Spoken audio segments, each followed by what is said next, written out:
Kemudian kalau malaikat ini kalau menurut kekristenan ini ciptaan dari Tuhan, bagaimana unsurnya? Ada nggak diciptakan di dalam kekristenan? Petunjuk dari ajaran kekristenan, malaikat itu tercipta unsurnya dari apa begitu? Ada atau tidak? Tidak ada. Oh iya, Malaikat tercipta dari mana gitu, nggak ada. Enggak. Jangan mentang-mentang karena mentang-mentang terang dibilang dari ini, dari api. Waduh. Dari cahaya. Oh iya, dari cahaya. The light. Ya, kalau di dalam itu memang malaikat itu tercipta dari cahaya. Emang Pak Dhani pernah ketemu? Berarti enggak jadi gini. Disampaikan oleh Allah sendiri yang menyampaikan jadi, malaikat itu dari cahaya. Jadi di penjelasannya gini, Allah menciptakan cahaya dulu, baru menciptakan malaikat. Karena apa? Karena malaikat tercipta dari cahaya. Matahari duluan baru malaikat ya? Ya. Iya, pintar ini. Pintar ini layar saya. Berarti cahaya itu matahari, Pak? Cahaya itu tidak mesti matahari. Ya iya Pak, jangan kok dibenarkan orang ngomong salah. Islam itu cahaya itu matahari. Dan jin, penciptaan jin itu Allah perlu menciptakan panah api dulu. Setelah menciptakan api dibuatkanlah jin. Itu Pak Dhani kan? Iya. Gitu. Domba kecil gitu. Jadi Allah tidak bisa menciptakan malaikat langsung, dia harus menciptakan cahaya dulu untuk menciptakan malaikat. Itu bukan tak bisa, tapi unsurnya. Ada iya Pak. Kayak kalau dari unsurnya dari tanah. Nah iya kan dari tanah dulu Pak. Nah kalau penciptaan Isa, penciptaan Adam itu berbeda dengan penciptaan manusia pertama, Islam dan Kristen berbeda Pak. Karena berbedanya gini, tanah yang diambil dari bumi itu dikeringkan dulu seperti kering tembikar, lalu dibentuk. Nah kalau dari Alkitab, tanah dan debu itu kena hujan Pak, lalu dibentuk, jadi tanahnya itu lembek, jadi kayak lumpur kayak gitu. Jadi beda Pak. Nah pertanyaannya, berarti kalau penciptaan Adam itu dipahat karena keras. Kalau penciptaan di dalam Alkitab itu, kan memang ada keterangannya. Kan kering Pak. Pertama tanah lumpur hitam. Itu, kita nggak bisa menganalogikan tanpa ada keterangan dari Allah. Kalau kami umat simpel. Loh, Bapak nggak tahu penciptaan Adam. Ada 3 tahap. Tanah pertama itu lumpur hitam. Habis itu dikeringkan. Habis itu dikeringkan lagi seperti tembikar. Bener nggak? Buka data dong.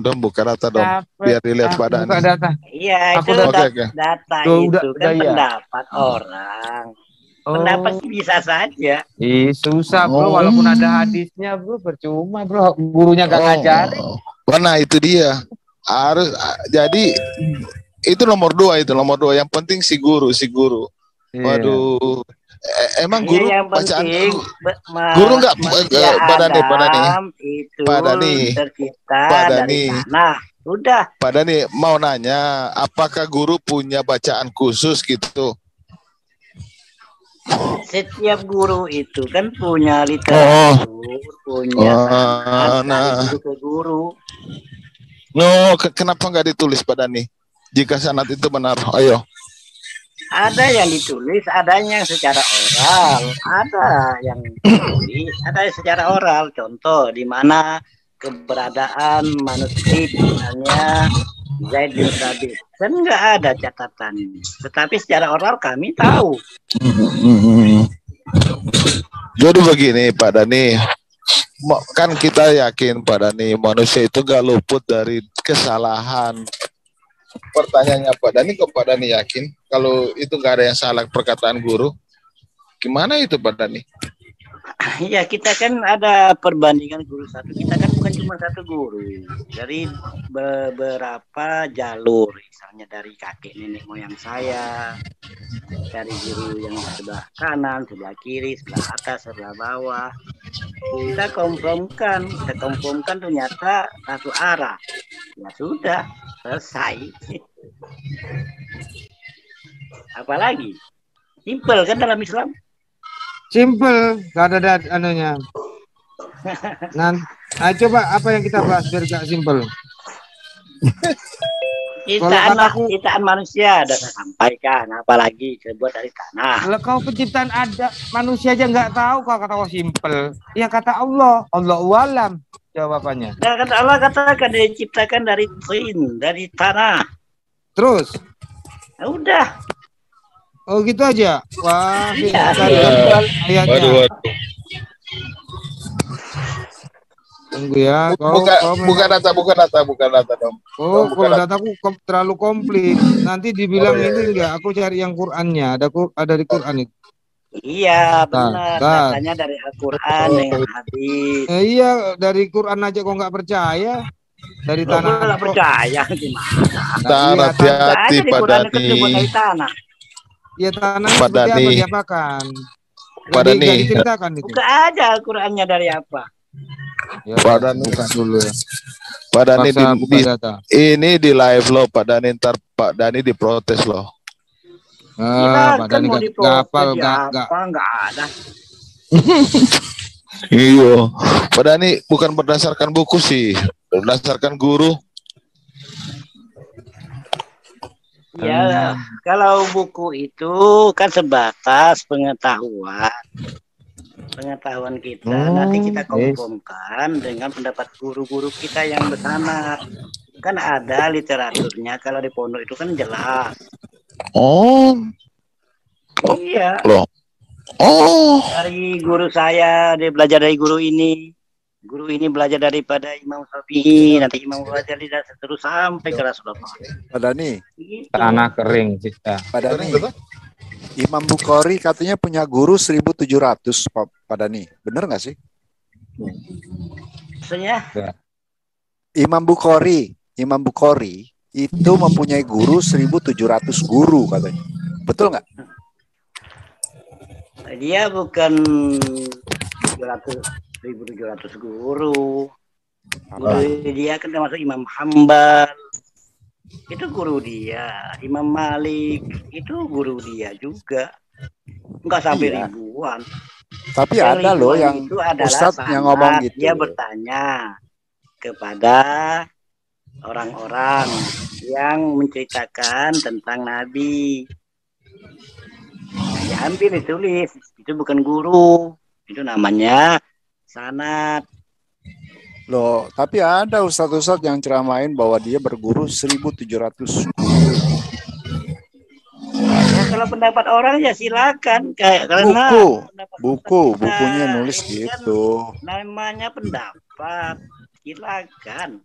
Mau 1 juta kan nggak ada urusan, itu pendapat.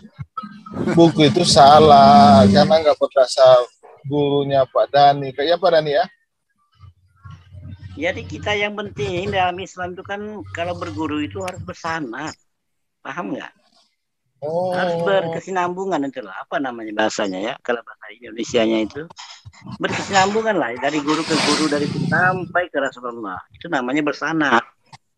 Oh, gitu ya Pak Dhani. Iya, yang benar seperti itu dalam ajaran Islam. Kalau kita hanya ngambil dari buku A, B, nggak jelas. Nggak dipakai itu sebenarnya. Oh, jadi begini Pak Dhani mau tanya Pak Dhani ya, guru mana yang lebih hebat, guru di Indonesia atau guru yang ada di Cina? Ayo Pak Dhani. Kalau bicara guru di Cina itu bicara dunia. Oh enggak Pak Dhani, karena Cina lebih dulu masuk, baru Indonesia. Dari 9 orang yang 9 tokoh itu orang Cina loh Pak Dhani. Nama Cina mereka ada dari 8 orang loh Pak Dhani. So Pak Dhani baca sejarah nggak? Makanya Pak Dhani. Iya kan dari apa namanya sahabat Rasulullah itu yang datang ke Cina itu kan sampai sekarang kuburannya di Cina.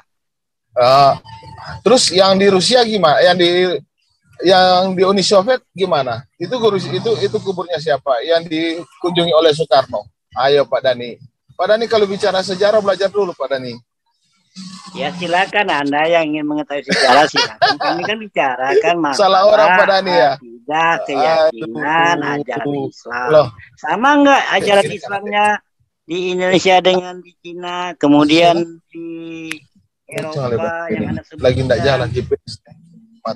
Itu aja, simple kan? Sama tidak di dunia ini yang menyatakan Tuhannya Allah. Seluruh umat Islam di dunia ini baik dari Amerika, dari Cina, dari mana, dari Eropa, dari Soviet, semuanya mengatakan Tuhannya Allah. Nggak ada yang lain kok. Iya, saya juga itu Pak Dhani. Kalau ngomong begitu doang basi. Iya, Allah itu nggak eksis soalnya, percuma. Enggak. Kita bukan datang. Allah itu nggak eksis, bro. Ini fakta. Kok fakta kok dibilang basi, nggak eksis. Nih, Dani. Seluruh umat Islam di dunia ini tetap nama Tuhannya Allah, baik di Eropa, di Cina. Iya, cuma Allah Jepang, itu nggak eksis. Ayo buktikan. Iya. Nama dari mana? Emang sebelum ada Pak Dhani, sebelum ada ajaran Pak Dhani udah ada penyebutan itu. Sebelum kita baca, Pak Dhani, 4 tahapan proses penciptaan Nabi Adam menurut ulama. Menurut ulama, silakan kan menurut analogi dia, pendapatnya. Aduh, ini kan percuma dong. Iya, cuma capek. Pak Dhani nggak mau terima gitu-gituan, bro. Pak Dhani nggak mau, dia punya sendiri ukuran itu. Iya, ukurannya. Kita nggak boleh. Kita bukan umat penyesat. Jadi banyak orang yang ingin menyesatkan itu wajar. Iya kan? Berupaya untuk menyesatkan ajaran yang benar. Pak Dhani, kita ngomongin itu. Allah aja yuk. Eksis apa enggak ya? Ya, kita belajar dulu etimologi daripada kata itu. Apakah itu name, proper name, atau sebutan? Ayo Pak Dhani, mau kita kaji ulang lagi Pak Dhani, proper name atau sebutan? Itu nama. Proper name itu nama, kalau bahasa kami sih nama. Pak Billy, sebentar Pak Billy, boleh nggak kita kasih kesempatan kepada Pak A, udah angkat tangan. Pak A, boleh bicara? Silakan Bu. Ya, Pak A. Halo. Ya, silakan. Pak, ya, dari mana Pak? Saya dari dari Surabaya. Oke, Bapak Kristen atau Islam? Saya Kristen. Oke, ada apa Pak? Mau bertanya sama siapa? Saya mau bertanya sama teman-teman Muslim, bisa? Mungkin selain Pak Dhani, saya mau bertanya kebingungan saya atau mungkin ketidaktahuan saya. Ya, Pak Dhani siap mau menjawab Pak Dhani? Ini biar nanti jadi bahan buka diskusi. Aja dulu dong, open dulu, nggak usah di mute lah, open dulu semua ini, kita bebas dulu. Oke, lanjut. Oke, saya open ya, tapi yang tertib ya. Jadi dengerin kalau umpamanya ada yang ngobrol, ada yang ngomong, yang lain stop dulu, jadi supaya jangan timpang tindih ya. Mantap. Ya silakan Pak A. Ya Pak Dhani, sebentar, tolong dengerin Pak Dhani, Pak A lagi mau ngomong. Oke, ini saya punya beberapa pertanyaan, tapi pertanyaan yang pertama dulu, yaitu yang pertama, benar tidak orang-orang Muslim itu mayoritas beranggapan bahwa Paulus itu adalah seorang pembohong dan penyesat? Apakah Pak Dhani juga mempercayai hal ini? Sejak saya membaca Alkitab ya, lebih kurang 2 tahun yang lalu lah ya, lebih pas 2 tahun lah karena ini bulan puasa. Jadi saya baru meyakini Paulus itu benar. Oke.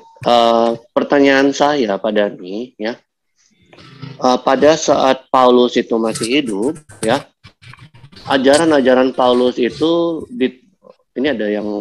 ajaran Paulus itu diterima oleh para rasul menurut iman kami ya, murid-murid Yesus. Nah, kalau seumpamanya Paulus itu adalah seorang penyesat, kenapa dia masih diterima sebagai anggota atau salah satu rasul? Ini bisa masuk nggak logikanya? Itu urusan internal teman-teman.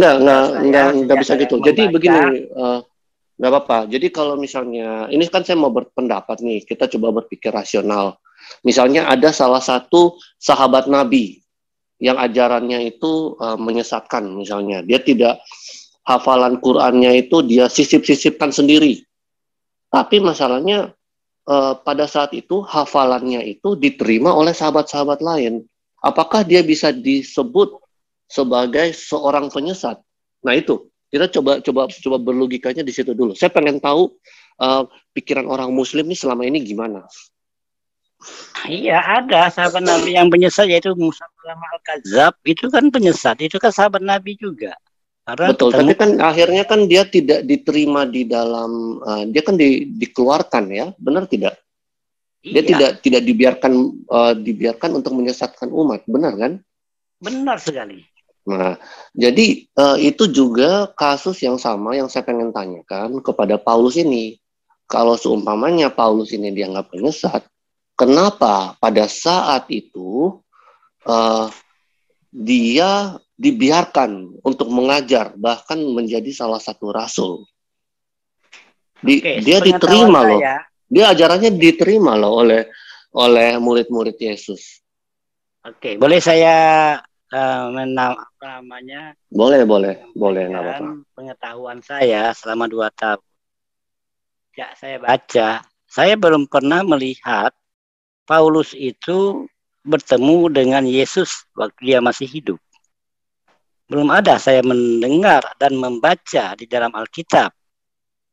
Itu kalau Paulus itu pernah bersama-sama dengan Yesus. Nggak pernah saya baca. Mungkin Anda bisa menjelaskan lebih jelas bagaimana, apakah pernah Paulus itu bergaul dengan Yesus atau Yesus selama Yesus belum disalib. Pernah tidak? Oke, jadi intinya di sini adalah bahwa Pak Dhani bertanya, apakah Paulus itu pernah bertemu dengan Yesus sewaktu Yesus itu masih di bumi? Benar ya? Seperti itu pertanyaannya. Itu. Kalau menurut saya gini loh Pak Dhani, mari kita beranggapan ya bahwa Paulus ini adalah seorang pembohong, ya, penipu dia. Dia adalah seorang penyesat. Mari kita beranjak pikirannya dari sini dulu. Tetapi jika dia adalah seorang penyesat, kenapa ajarannya itu dibiarkan tumbuh dan bahkan dia menulis surat-surat itu kepada jemaat-jemaat di kota-kota lain? Ajarannya itu diterima pada saat itu oleh para rasul. Jadi seperti tadi analogi saya, apakah bisa seorang sahabat Nabi yang misalnya dia itu menyisipkan kata-kata atau ayat-ayat Quran yang tidak ada, yang tidak pernah diucapkan oleh Nabi Rasulullah, terus dia masih dibiarkan untuk berada di situ? Apakah mungkin? Itu pun juga yang saya tanyakan kepada teman-teman Muslim. Kalau misalnya dia adalah seorang penyesat, apakah bisa dia diterima? Itu pertanyaan saya yang pertama, coba ya. Iya. Yang kedua, sebentar, saya masih ada. Nggak apa-apa. Ini masih berkaitan Pak Dhani ya. Oh ya, silakan. Apakah ada Pak Dhani? Ya, jadi kalau kita melihat background Paulus ini, beliau ini orang yang terhormat sekali di Yudaisme ya. Di suku di agama Yahudi, karena beliau Paulus ini adalah seorang ahli Taurat. Dia adalah seorang Farisi. Itu kedudukan yang sangat-sangat terhormat. Nah, apakah jadi pada saat itu Paulus ini menganggap Kristen ini itu adalah sekte, menyesatkan. Maka daripada itu sebelum dia bertobat dia membunuh banyak orang Kristen. Nah, ini fakta ini pasti sudah diketahui ya.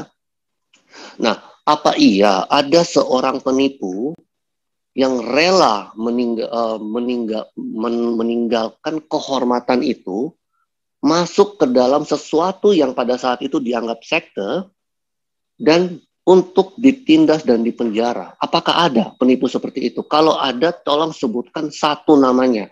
Karena setahu saya, biasanya penipu itu, dia menipu demi kehormatan, demi kekayaan, ataupun mungkin demi wanita, harta, tahta, dan wanita. Nah, si Paulus ini agak unik kalau kita bicara bahwa dia seorang penipu. Nah, itu ada 2 poin yang saya mau sampaikan di situ. Coba ini daripada nih gimana pikirannya? Kalau misalnya Paulus ini benar seorang penipu, apa ada penipu kayak gitu? Saya rasa ada, karena orang lebih mengutamakan nama. Supaya nama dia kekal diabadikan sampai detik ini. Loh, kan begitu. Tapi kalau secara nama, dia itu dapat nama di Yahudi karena dia adalah seorang Farisi, seorang yang terhormat.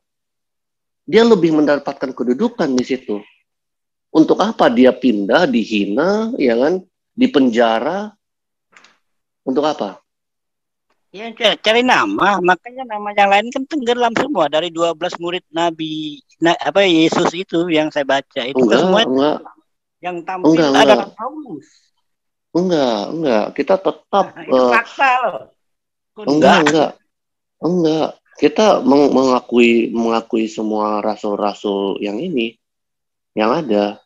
Kita mengakui murid-murid Yesus, kita akui semuanya sebagai rasul. Ada Rasul Yohanes, di situ Rasul Petrus, gitu. Jadi tidak ada satu orang pun yang lebih besar. Cuman kenapa Paulus ini namanya itu sering sekali kita angkat? Karena memang kebencian dari umat Muslim yang menuduh bahwa dia penipu, gitu loh. Jadi makanya kenapa nama ini sering diangkat? Padahal enggak juga. Kita imani semua surat-surat maupun Injil Yohanes ataupun Injil yang lain, kita akui tulisan-tulisannya. Itu kita akui kitab wahyunya. Tidak ada yang lebih besar atau yang lebih tinggi atau yang lebih menonjol. Bahkan kalau mau dipikir-pikir ya, sebenarnya orang-orang dia dengan menjadi orang Farisi itu dia kedudukannya lebih terhormat daripada pada saat itu Kristen yang dikejar-kejar, dipenjara. Kan tidak ada gunanya juga untuk dia berbohong demi suatu penderitaan ya. Saya belum pernah dengar sih kalau ada orang yang berbohong bahkan sampai rela mati. Itu belum pernah ada. Demi kebohongan yang seperti itu. Ya, itu kan pandangan Anda. Kalau saya yang baru membaca kitab ya, dan sejarah di dalam kekristenan, itu pertama kali saya pernah membaca perdebatan ataupun pertengkaran, tapi lebih tepatnya perdebatan lah ya, antara Petrus dengan Paulus. Itu sudah terjadi pada abad pertama itu.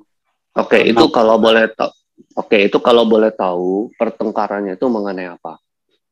Ya, itu kan teman-teman lah yang menjabarkan. Kalau saya kan nggak punya kapasitas untuk menjabarkan itu. Saya hanya paling saya ada membaca ada pertengkaran antara Paulus dengan Petrus, itu aja. Masalah tapi pertengkaran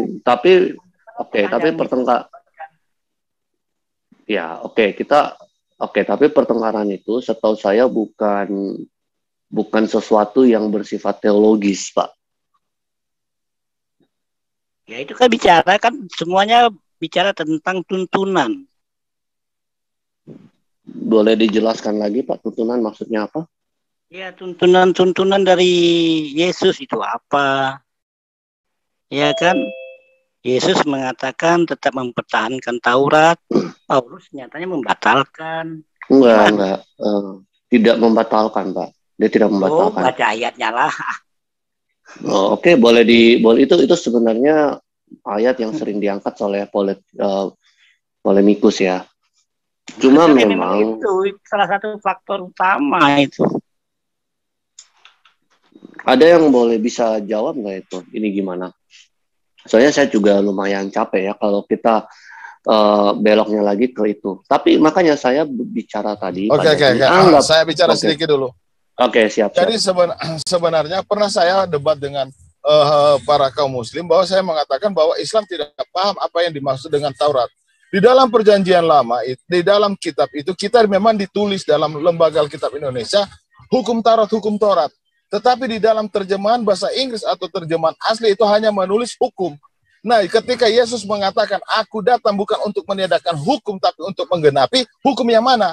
Nah, di mata orang Islam yang tidak paham tentang kata hukum Taurat ini, berarti hukum Taurat ini hanya berbicara semata-mata adalah hukum Allah. Tidak. Hukum Taurat itu tidak hanya berbicara semata-mata hukum Allah. Hukum Taurat itu ada 3 perwujudan. Yang pertama, merujuk kepada 10 hukum Allah. Yang kedua, merujuk kepada 5 kitab Musa. Yang ketiga, keseluruhan hukum. Keseluruhan hukum ini hukum-hukum yang mana? Ini yang tidak dipahami oleh Islam manapun. Keseluruhan hukum itu ada hukum tradisi, ada hukum daripada yang dilakukan oleh hukum yang disebut hukum Musa, dan ada juga hukum Allah. Yang mana yang Yesus datang genapi, yaitu hukum upacara. Ini yang dimaksudkan oleh Rasul Paulus. Tetapi makanya saya katakan bahwa tidak ada satu Islam pun yang paham tentang kata hukum ini. Yang mereka pahami hukum Taurat itu artinya semata-mata berbicara satu hukum saja, yaitu hukum Allah.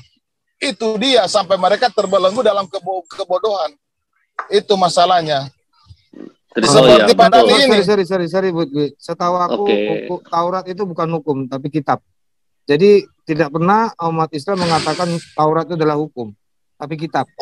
Oh, lebih parah lagi dong. Iya, betul. Jadi apakah ini menarik sekali nih ya.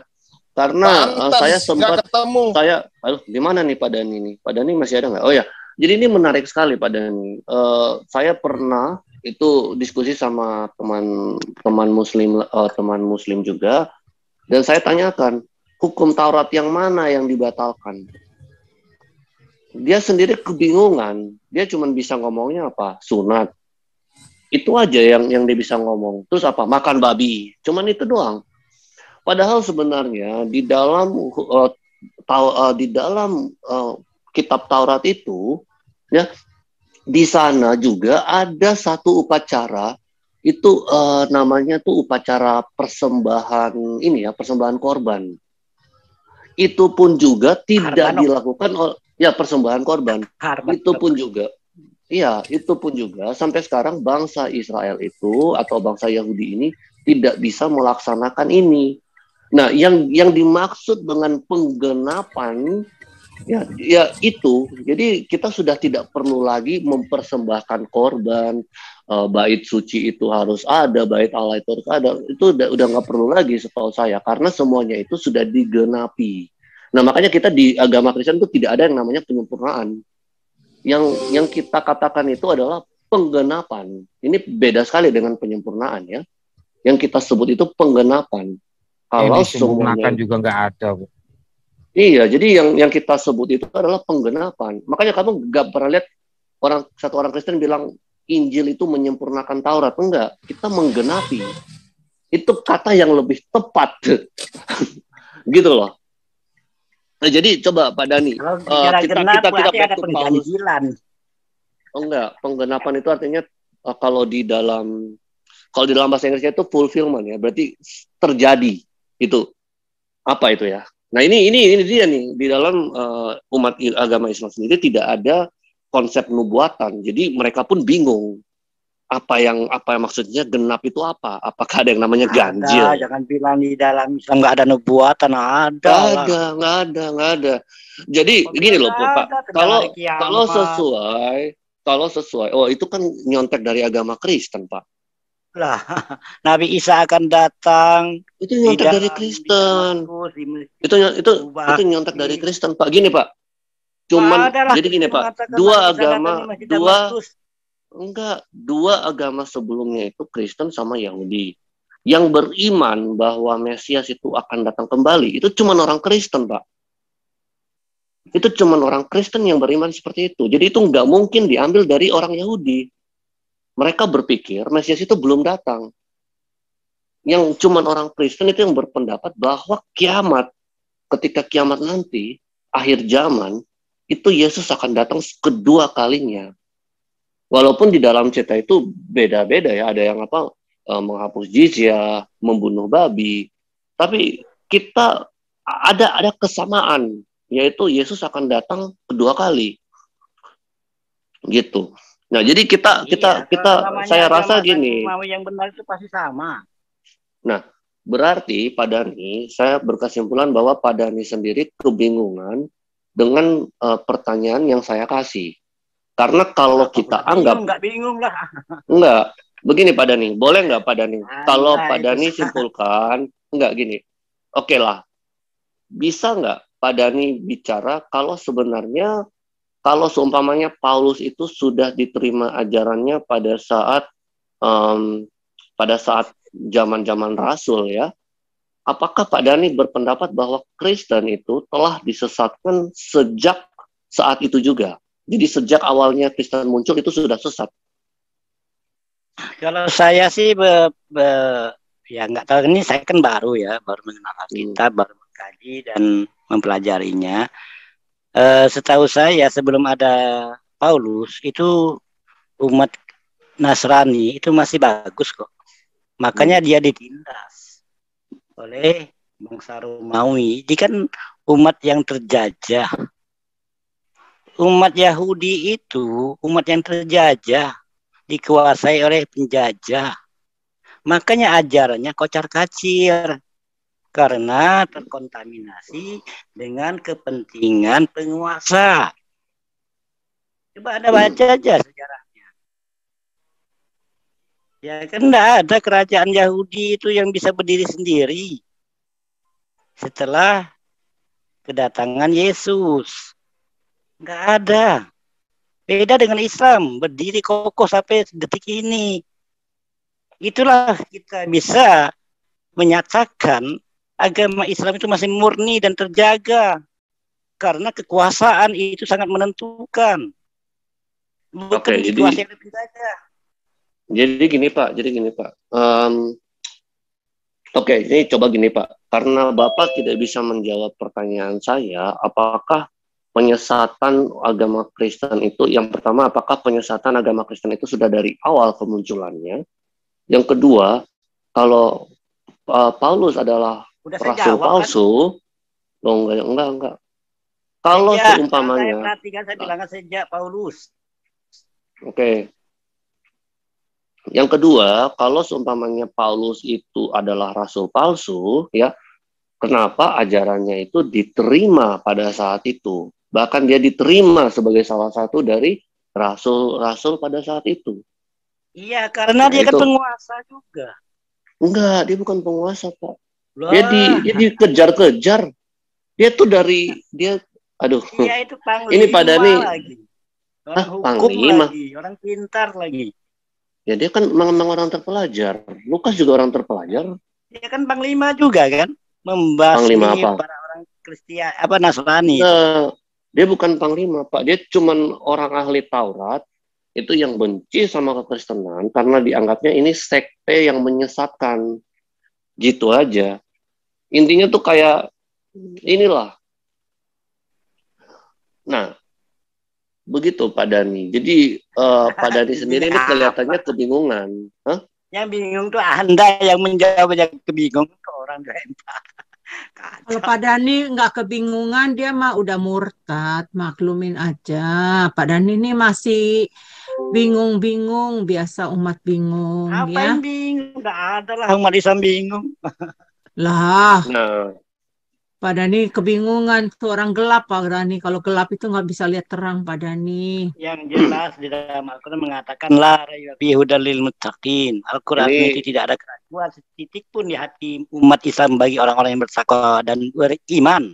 Tidak ada keraguan sedikit pun. Kata siapa nggak keraguan? Nabi Muhammad aja kalau kamu ragu supaya tanya sama orang-orang yang membaca kitab sebelummu. Itu bicara masalah Nabi Musa bersama Firaun.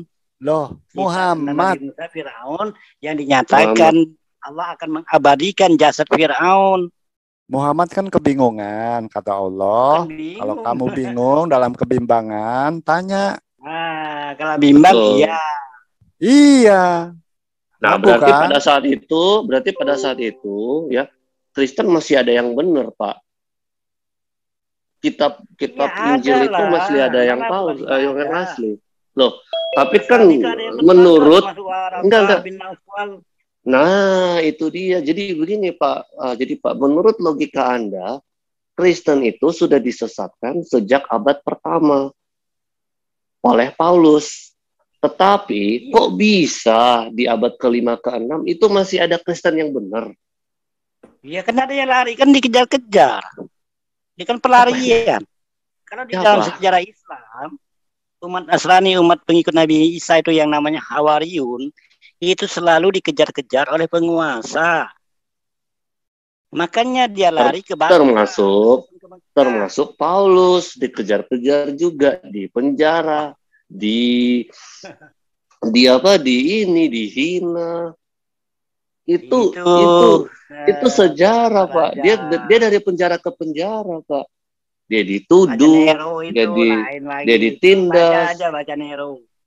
Iya, makanya kan pada saat itu termasuk Paulus pun itu tetap ditindas, dia di penjara. Jadi begitu Pak Dhani. Oke, kayaknya ini Muslim sendiri tidak bisa memberikan sebuah penjelasan yang jelas ya mengenai ini.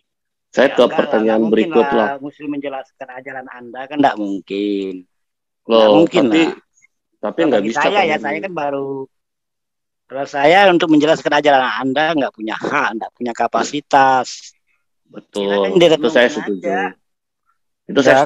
Kalau menurut saya kaum Muslim itu sangat benci sama Paulus ini karena faktor sentimen. Kenapa? Nggak ada suksesi pemberitaan tentang kekristenan itu antara Paulus dengan Nabi Muhammad kalah Nabi Muhammad. Jauh kan? Maka disitulah jauh dari ada mana? Sentimen. Dan ini loh Pak. Sebagai Kristen ini pengikut Paulus segala macam kan? Sebagai seorang ajaran Islam ya pernah menguasai dunia, 2/3 dunia dikuasai oleh Islam. Hitler juga pernah menguasai dunia, Pak. Menguasai Eropa. Apakah itu menjadi sesuatu yang harus kita agung-agungkan? Tadi kan bicara apa tentang Paulus tadi. Jangan bicara dulu, Pak. Bicara sekarang, Pak. Kan Anda bicara, kalau itu menjadi takaran Anda bahwa Islam pernah menguasai dunia gini-gini. Loh, Hitler itu juga pernah menguasai dunia, Pak. Dia menguasai Eropa. Apakah bisa kita bilang bahwa Hitler itu orang baik? Enggak. Saya bilang Hitler jahat. Bahkan dia di-condemned oleh dunia. Nah, ini begini, Pak. Sebagai seorang rasul palsu, ya, dalam tanda kutip, yang Anda tuduhkan rasul palsu, justru Paulus ini akhlaknya sangat-sangat mulia, Pak. Anda tidak mendapatkan satupun kesalahan dari perbuatan-perbuatannya. Ini yang disebut hukum Taurat, menjadi dia bapak, gimana? Dia adalah bapak.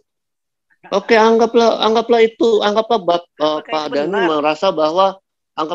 merasa bahwa itu adalah satu penyesatan, ya.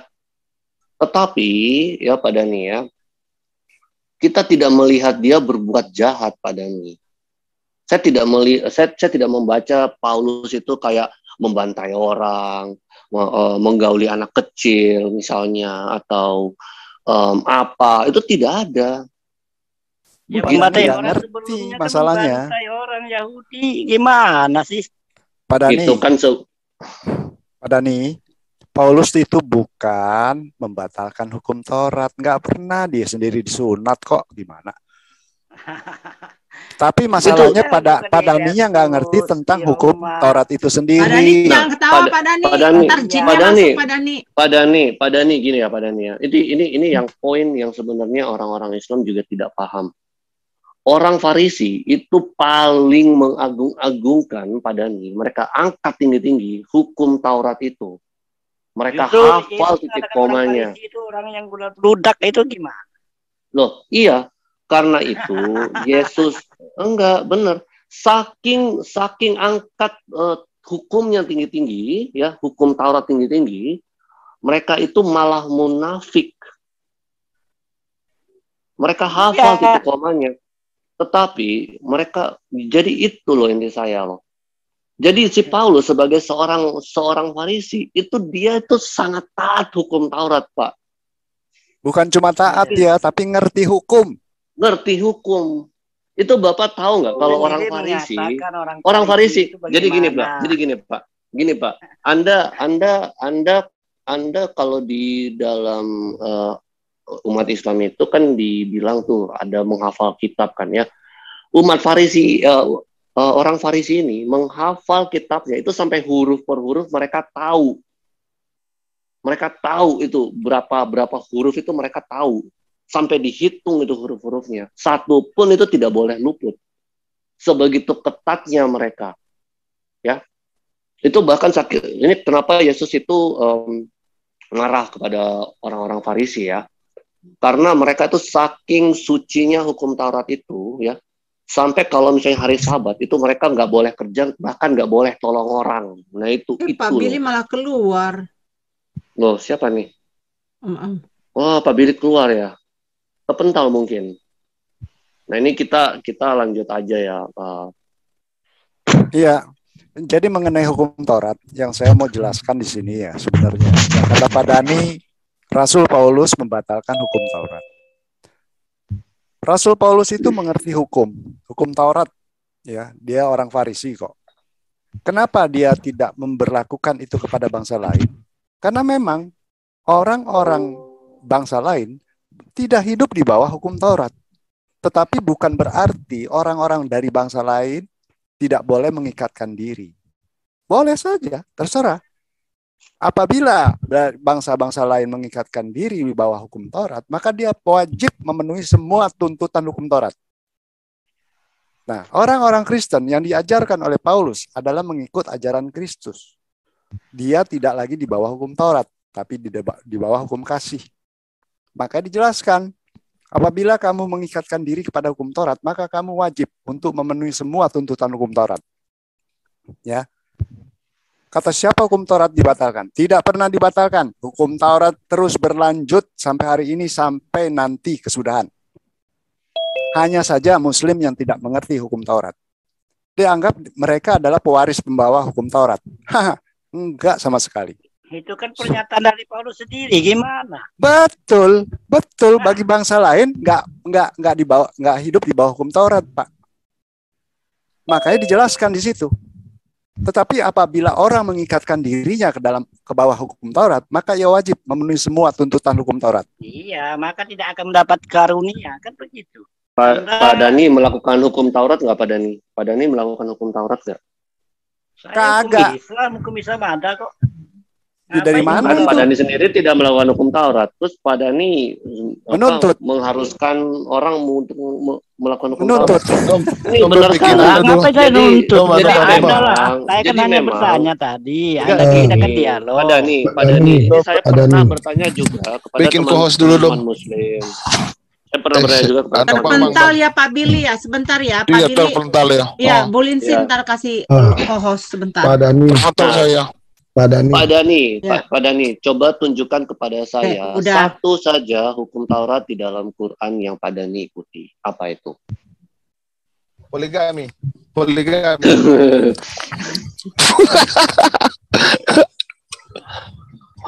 Kayak alasan Islam ikut poligami karena ajaran Nabi di Hong Kong. Ayo Pak Dani, ngomong Pak Dani. Ya, poligami itu kan seluruh. Bukan kewajiban kok poligami, umat Islam nggak diwajibkan untuk poligami.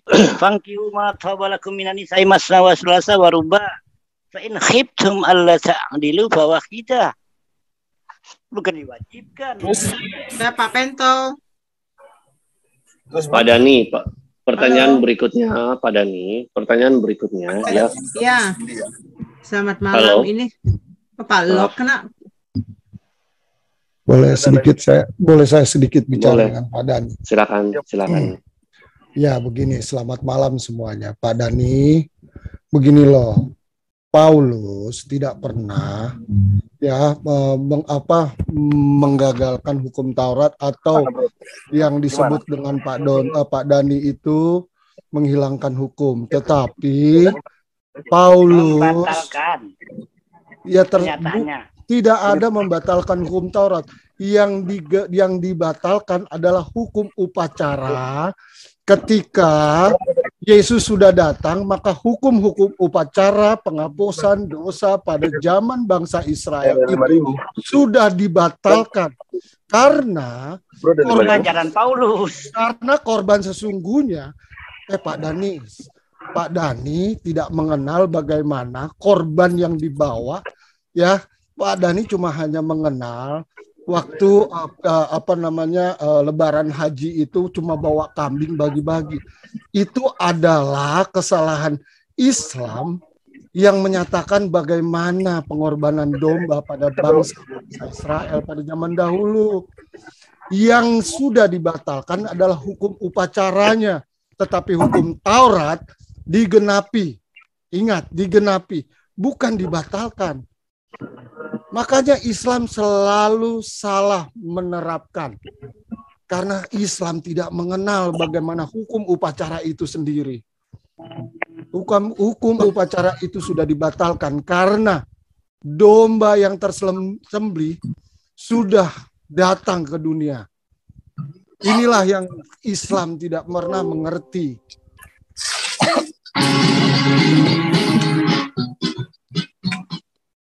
Apa itu?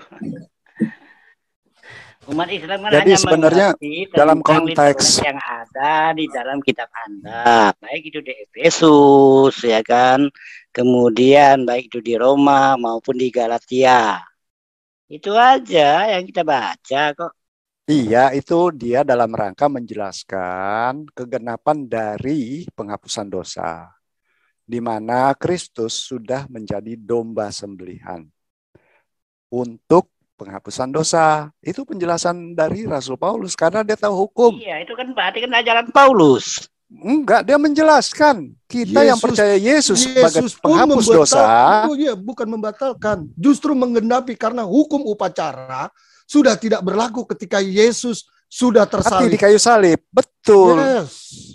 Itu kan keinginan Paulus, bukan keinginan Paulus. Paulus menjelaskan. Ngerti nggak orang menjelaskan? Kalau guru menjelaskan satu ilmu, nah Paulus memberikan ilmu itu. Bukan membatalkan.